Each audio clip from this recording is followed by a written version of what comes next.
Hey guys, my name is Hannah. Welcome to my channel. Today I am going to do my July wrap-up, as you probably saw when you clicked on it.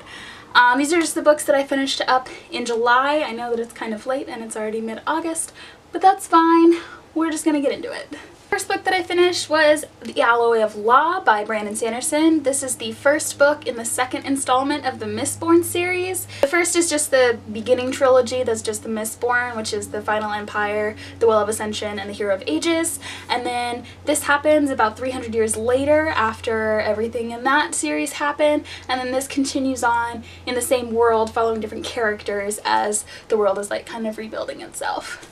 I had actually ordered the UK editions before I left Oregon because I go to Alaska to work, and I was kind of sad. It came here literally 2 days after I left, so I couldn't bring this, but I'm a little bit happy as well because this would have been destroyed and would not be as white. So I actually read it in the paperback, mass paperback edition that I bought at Barnes & Noble. It was like $5, but it was so good, and I love Wax and Wayne. They are so funny, and I'm so excited to continue in the Cosmere with Brandon Sanderson. I gave this book a 5 out of 5 stars. It's nice and compact.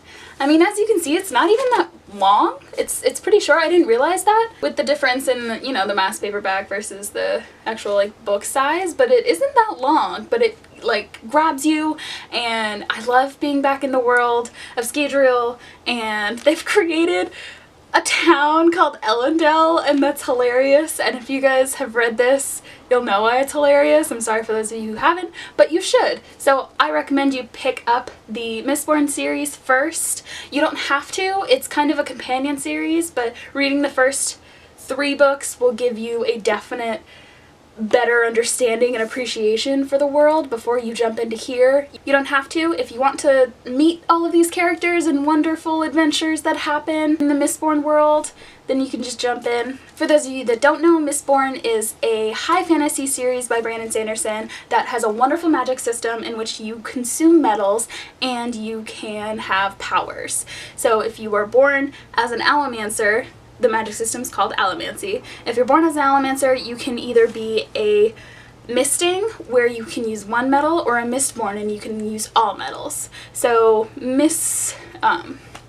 for example, if you use tin, then your senses can be enhanced. You can see farther, you can hear everything. If you can burn pewter, then you are superhumanly strong. If you can burn steel or iron, you can push or pull on metals and basically throw yourself into the air, or like pull yourself into the air by something. It's brilliant and amazing, and I gave it a 5 out of 5.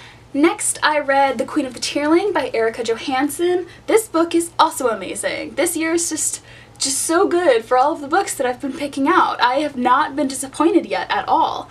And as you can see, I kind of brought it with me on travels. It got a little bit beaten up, but it's a paperback, so that was bound to happen. This is another high fantasy, surprise surprise, that is happening in this world after, kind of an alternate reality of America. So America kind of went to hell and everything happened, and there was this group of people that did the crossing, where they kind of brought everything back to the beginning. They took boats and they crossed into a different world, kind of from the America that was happening, but they brought everybody over and then kind of started a socialist society, but they started from the beginning. They didn't have any technology, they didn't bring any medicine with them, they lost all of the new developments that happened. Like, they don't have gunpowder, they don't have anything, but they have kind of a history that stuff did exist, and they know that it did.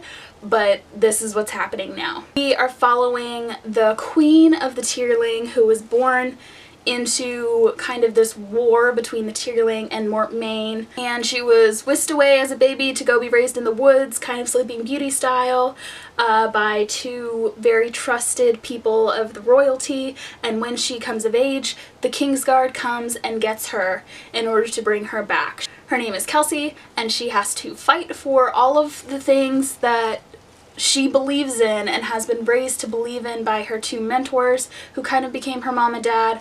Her mom, the queen, was killed, and her uncle is now the regent, except he's done a horrible job, and so she, as this 18-year-old, has to climb to power and make all of these decisions trying to bring the Tearling back into a peaceful kingdom, a profitable kingdom, and it's really hard, especially when she was hidden from the history of everything that happened. She literally came into, like, out of the cottage and everyone was like, oh yeah, all this bad stuff is happening. They didn't tell you that? And she's like, no, they never told me any of that. Why? And so she was not informed of what was going on in her kingdom and had to kind of run along with that. She's wonderfully written. They have amazing characters like the Mace and the Fetch. They have weird names, they have actual names, but they're so good and so well written.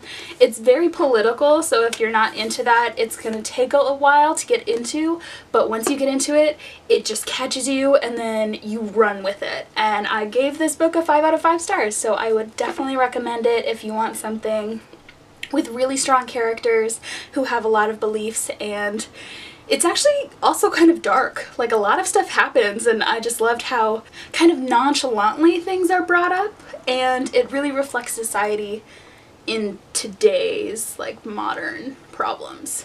I really like it. You should pick it up. After that, I read The Lies of Locke Lamora by Scott Lynch. I actually listened to this on audiobook. I had picked it up and thought it was a standalone, and it's not. It has like 5 books, but this is from a series called The Gentleman Bastards, which is absolutely hilarious, and I didn't realize that's what it was called until I realized that there was a second book and a third book and a fourth book, but I plan on continuing on with this because it was so good. Again, high fantasy. Again, surprise, surprise. I am just loving the genre right now, and it's doing so well. So this book, for those of you that don't know, follows Locke Lamora. He is a thief lord, kind of, in the town of Camor. There's this thing called the Thorn of Camor, and he's kind of the Robin Hood that's supposed to steal from the rich and give to the poor. But the poor don't see anything, and he's just kind of a thief master. And there's so, again, it's such an interesting, like, system and world that Scott Lynch has built, and it's so good and, like, rich in detail and religion and all of these different rules that happen. For example, Locke Lamora is now the garista of his kind of gang, and there's a whole bunch of gangs in the town in Camor, and they have to answer to like a higher like gang master and like pay their dues, and every time like every month that they go. Locke and his gang, that are called the Gentleman Bastards, are like very low on the totem pole and are just like these loyal little peasant thieves that like go and rob women's jewelry chests in the middle of the night, but they actually do like such like major heists that even the garista doesn't understand, or like nobody hears about it, and they don't know that Locke is actually the Thorn of Camor. And it's not spoiling anything, it's just amazing, like all of the details and depths that go into this, and I'm so excited to continue on with it. I gave this, again, a 5 out of 5 stars. You should definitely read it. Don't let the thickness disinterest you. It's amazing. It doesn't even feel like you're reading over 500 pages. It's so easy to get lost in. The story is so driven and exciting, and there's no dull moments, and hilarious, and you just love the characters. Again, I recommend it. Go get it and continue with the series. And last but not least, in July I finished The Invasion of the Tearling, which is the sequel to Queen of the Tearling. It's the sequel, so I can't tell you anything that happens. It's the continuation of the story in this trilogy. The last book is called Fate of the Tearling, and I'm gonna finish that in August. It's so good. If you didn't hear me talk enough about Queen of the Tearling, I don't know how else to convince you. You should just go and pick them up and read them, and I will, yeah. And you're welcome. Alright, you guys, that is it for today's video. I hope you enjoyed all of the books that I read. If you haven't read them, go and read them and talk to me about them in the comments. I hope that you do. I hope you have a fantastic day, and I'll talk to you guys next time. Bye!